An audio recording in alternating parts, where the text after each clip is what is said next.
الحمد لله وكفى وسلام على حبيبه المصطفى أما بعد فأعوذ بالله من الشيطان الرجيم بسم الله الرحمن الرحيم لا تحسبن الله غافلا عما يعمل الظالمون إنما يؤخرهم ليوم تشخص فيه الأبصار صدق الله مولانا العظيم درود پاک کا ہدیہ پیش کریں اللہم صلی علی سیدنا محمد وآلہ وصحبہ وبارک وسلم صلاة دائمة سرمدا ابدا۔ کروڑ کروڑ شکر و احسان اس پروردگار عالم کا اور نبی رحمت صلی اللہ تعالی علیہ وسلم کا بے پایا احسان ہے کہ مجھے یقین نہیں ہوتا کہ پھر سے ہماری ذکر کی محفلیں اس جگہ پر سجی ہوئی ہیں جہاں کبھی کوئی کھنڈر ہوا کرتا۔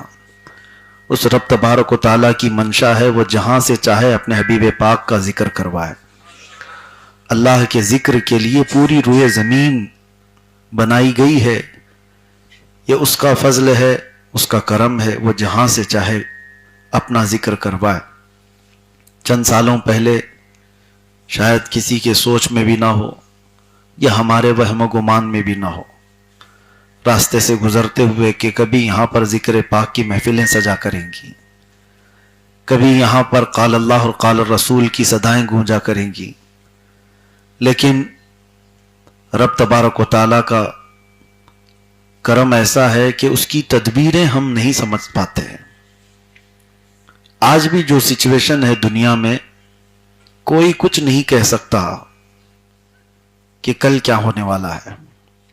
ہر صبح ایک نئی خبر آئے گی، جو دکھتا ہے وہ ہوتا نہیں ہے، اکثر ایسا ہوتا ہے، اور اسی کا نام ہمارا تقدیر پر ایمان رکھنا ہے کہ اللہ مسبب الاسباب، کارخانہ قدرت میں سوائے اس کی مرضی کے کچھ نہیں ہوتا۔ لاکھ ہزار انسان اپنے اپنے اعتبار سے پہاڑ بنا لیں، مولا کو اگر چاہے تو وہ پل بھر میں ریزہ بن جائیں گے، اور کبھی بہت چھوٹا سا ذرہ آسمان کا تارا بن جاتا ہے، اور کبھی بڑے بڑے بادشاہ فقیر بن جاتے ہیں۔ یہ سارے دنیا کا نظام ہے اور دستور ہے۔ ہمارا سفر آج یہاں تک پہنچا کہ مجھے وہ دن بھی یاد ہے، آج سے 17 سال پہلے ہماری بھی عمر جوانی کی دہلیز پر چل رہی تھی، جوش و شباب، اور چند نوجوانوں سے ہم نے الامان کو شروع کیا تھا، اور یہ سفر بڑھتا بڑھتا پتہ نہیں کہاں کہاں گھومتا ہوا آیا، کن کن علاقوں میں۔ الامان ہبلی شہر کرناٹک سے اور کئی شہروں میں ہوتے ہوئے یہاں تک پہنچا، اور یہ ایک نام ایسا ہے جس کی وجہ سے کئی لوگ چپکلش کے شکار بھی ہوئے۔ اسی بنیاد پر کئی لوگوں میں دراڑیں بھی پڑی، ہمارے متعلق کئی سازشیں، کئی منصوبے بنے، صرف اس بنیاد پر کہ ہم نوجوانوں کی ایک تنظیم کھڑی کرنا چاہتے ہیں۔ تنظیم سے مراد کوئی جنگجو تنظیم تو نہیں تھی، کوئی دہشت گرد اور ٹیررسٹ تنظیم تو نہیں تھی۔ تنظیم کا مطلب صرف اتنا تھا کہ وہ بھولے بھٹکے نوجوان جو بہت دور جا چکے اللہ اس کے رسول سے، خالص میرا اتنا ہی مقصد تھا کہ وہ اتنا قریب آ جائیں کہ ان کی آنکھوں میں مدینہ نظر آئے، ان کی تڑپ میرے آقا کے لیے بڑھ جائے۔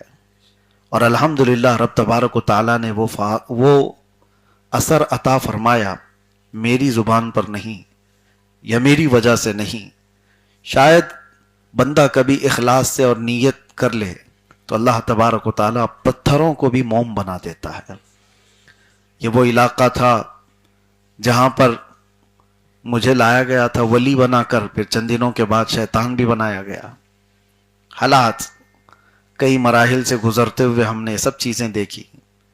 آج میں جس جگہ پر بیٹھا ہوں، اس جگہ پر ہمارے اسلاف، ہمارے اکابر سب گزر کر کے گئے ہیں۔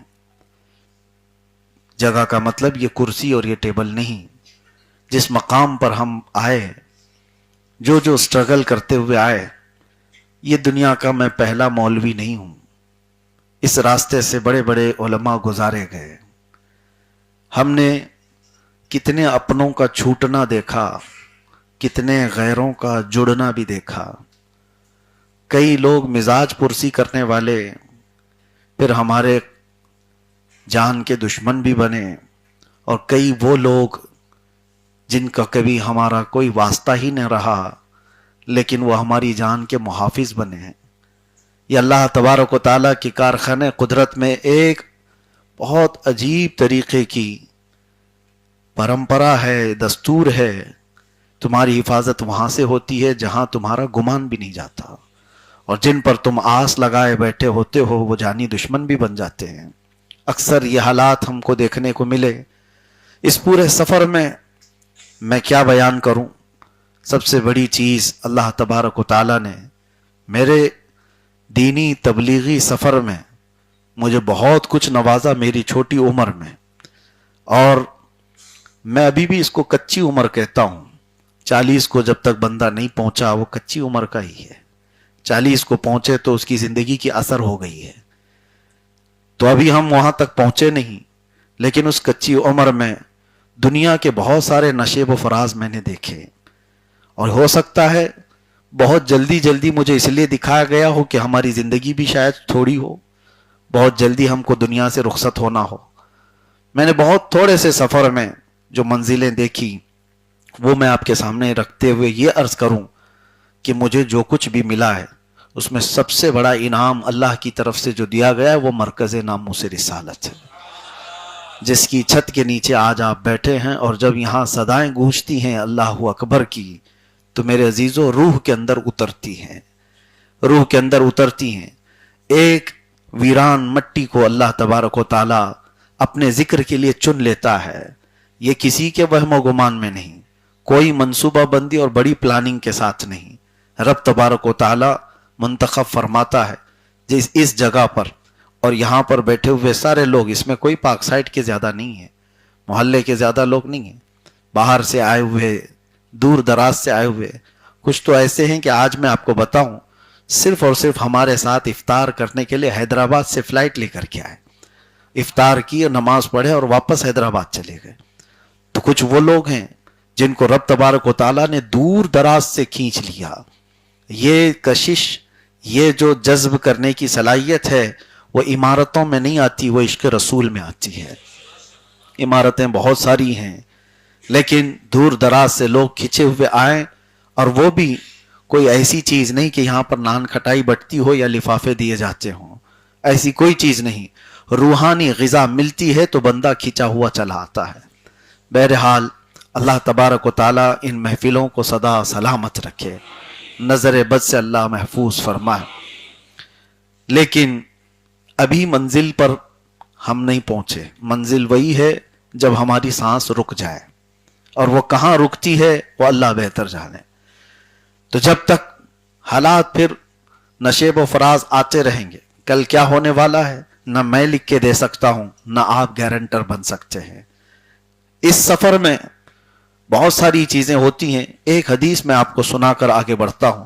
اللہ کے نبی صلی اللہ تعالی علیہ وسلم نے فرمایا قیامت کے قریب ایک بہت بڑی جنگ ہوگی جس کو الملحمۃ الکبریٰ کہا جاتا ہے. حدیثوں میں اس کا ذکر ہے. یہ جنگ کا میدان ملک شام بنے گا. دمشق میں یہ جنگ ہوگی، دمشق کے قریب، جس کو آج دمسکس کہا جاتا ہے، سیریا. اور وہ جنگ اتنی بڑی ہوگی کہ مومنین کے خلاف لڑنے کے لیے جو کفار و مشرکین ہوں گے وہ 80 جھنڈوں کے نیچے آئیں گے، اور ہر جھنڈے کے نیچے 12,000 کی فوج ہوگی. 12,000 کو اگر آپ ملٹیپل کریں 80 سے تو تقریباً 9,60,000 کی فوج بن جاتی ہے. تو 9,60,000 کی فوج اگر ایک ساتھ لڑنے کے لیے آتی ہے تو فی الحال پوری دنیا میں اتنی بڑی فوج مقابلہ نہیں کرتی. ٹکڑیاں آتی ہیں، جنگ کرنے کے طریقے آج آپ سب دیکھ رہے ہیں. 9,60,000 فوج اگر ایک بار لڑنے کے لیے آتی ہے تو ایک بہت بڑی طاقت سے مقابلہ ہوگا مسلمانوں کا.